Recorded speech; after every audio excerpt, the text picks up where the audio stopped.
Now we move on to the next segment called Start Strong. And with me in the studio is Malam Ali Hassan. My guest is a lecturer with Nutrition and Dietetics Department, Kaduna Polytechnic. So welcome to the program. Thank you very much. Our guest will be enlightening us today about the concept of Start Strong. Sir, what is Start Strong is all about? Well, the concept of Start Strong actually is anchored on the getting a child that will start very strong from the onset, so and then build onto that and becomes a very vibrant adult. However, the concept of Start Strongs can be looked at from about 4 segments. The first segment is on the woman when she conceived. What does she need? What actually assists her in getting a child that will start strong? The second concept, which we are going to explain much later, is after delivery, what next? Then during after delivery, what next? That is exclusive breastfeeding or initiation of breastfeeding. Then when you initiate breastfeeding, the next thing we look at is exclusive breastfeeding.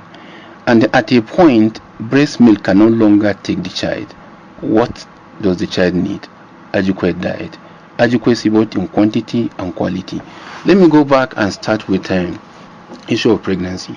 The moment a woman is pregnant, the first thing we begin to look at is, okay, is she ready for that pregnancy? If yes, how much readiness does she has? The first thing you look at is, okay, nutritionally, is her body set to receive that pregnancy? And what does it take for a body to receive pregnancy? It is well nourished. Nourishment comes from food. And then what kind of food does she take? We look at food in terms of adequacy. Is it adequate for her? Then before us to assist that pregnant woman, we begin to actually advise her on what to eat. And then what's going to eat actually can be grouped into 4 different groups. Or for the purpose of this program, let us group into 3 so that she can have a better understanding. One, the one that gives her energy. The one that actually gives her the energy to move around, to be able to carry the child, and the child actually sit in the womb very well.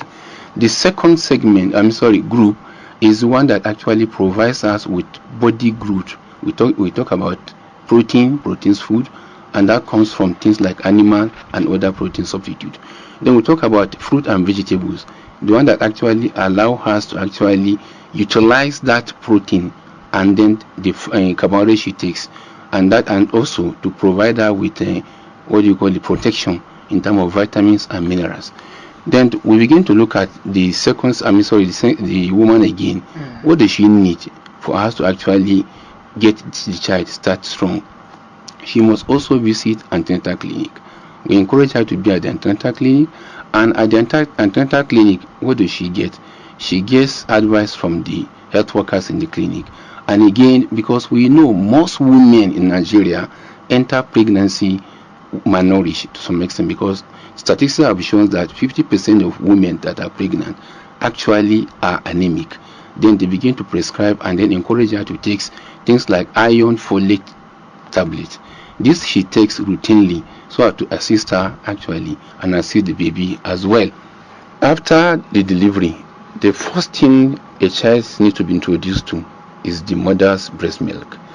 And how do you do that? Because when a child is delivered, the first thing the nurses or health worker around should do is to place the child on the mother's chest. Placing the child on the mother's chest, in fact, don't even bother yourself actually putting the child, the child itself or herself will look for where the breast is, because that is natural. Because nature has endowed the newborn child with the ability to be able to actually know the sense of actually the breast milk, and then be able to get to the breast milk. And by the time he grasps the breast, nobody teaches him to suck. He will suck during sucking, and that should be done in less than 1 hour after delivery. In fact, before you bath the baby, the moment you deliver, you clean the baby, place the baby on the mother's chest, and the mother will look for the breast herself. But by the time the child is struggling, couldn't get the breast, the next thing you do is just push the child close to the breast, and the child will grasp the breast and will start suckling. At that point of suckling, the first thing that goes to the child's mouth and through to the stomach is what is the cholesterol. Cholesterol is such designed by God. Some people will tell you, oh, cholesterol looks dirty. It is not dirty. It is a component that God designed to be there that makes it looks brownish. Let that thing goes to the child's stomach. The child gets the best immunity he needs. The child gets the best start in terms of what do you call it, protection from allergy. The child gets the best start from actually food intolerance. The child gets the best start when it talks about immunization. In fact, we consider the first milk that goes to the child's stomach as a vaccine because it gives the child the protection the child needs throughout his life. And when the child starts strong with cholesterol, that is the best thing that ever happened to a child. In fact, no matter the amount of money you give to the child much later in life, it's not as good as giving the child the cholesterol. But it is, before we proceed, it is possible to have women without cholesterol. No. God doesn't do that. God creates women to do breast milk and then it gives cholesterol. Everything comes in. The cholesterol, what is significant is that the cholesterol comes first at the initial points before the other hand milk comes in. And that is the most important thing. Every woman created, as long as the woman has breast milk to give, cholesterol is there. So you say that cholesterol used to come in the first 1 hour of delivery, right? What I'm saying is that the placing of the child to start taking breast milk should be done in the at least before 1 hour after delivery. If possible, next few minutes after delivery, what you just need to do is just clean the child, place him on the breast, and he gets the best thing in life. Then after the breast milk, after the initiation, the next thing we look at is that the woman should continue to breastfeed the child. She should continue to breastfeed the child without adding anything, not even herbal mixture. Not, in fact, there's what other people call rubutu. If possible, don't give anything. That is enough, because what we are looking for is just protection. And as we said, from that in initial breast milk, it has gotten the protection. So the woman is expected to continue to breastfeed the child for the next 5 to 6 months. And why is that breast milk alone? In fact, in whatever condition you are, whatever situation you are, that breast milk is sufficient for that child. Why? Because if you are afraid that the child will not get water, the breast milk has over 80% water, and that is very adequate for the child. The next thing that the child needs is to develop himself, including energy and everything. They are all in the breast milk, and the child continues to take that until the child gets to 6 months. Now, when the child gets after the 6 months, the next thing we need to do is that, because at that point of 6 months, the child iron and then zinc stored in the body system begin to diminish.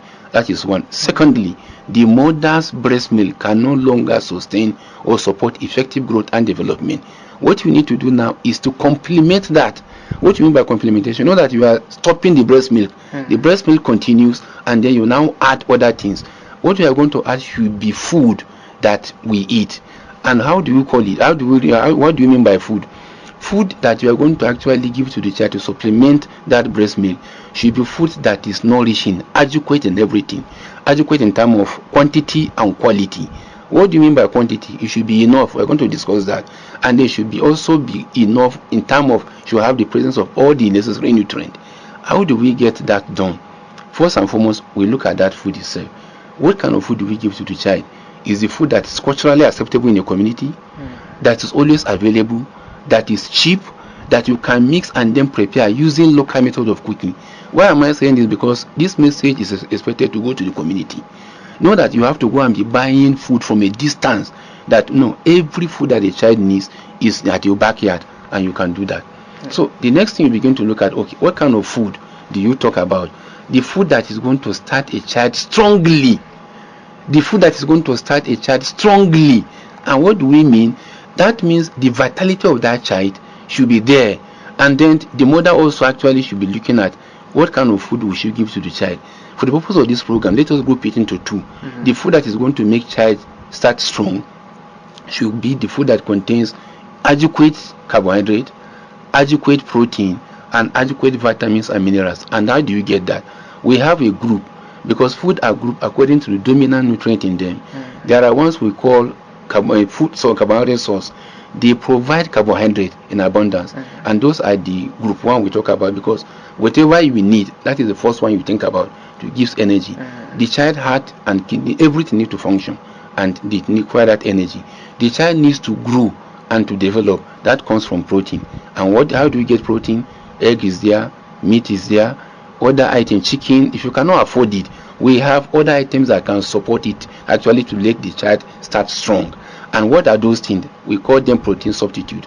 The legumes are there, you understand, the nuts are there, those one can supplement. The next one we talk about is the what? Is the vitamins, mineral source, things like leaves, vegetables, fruit and vegetables. That is what the child needs.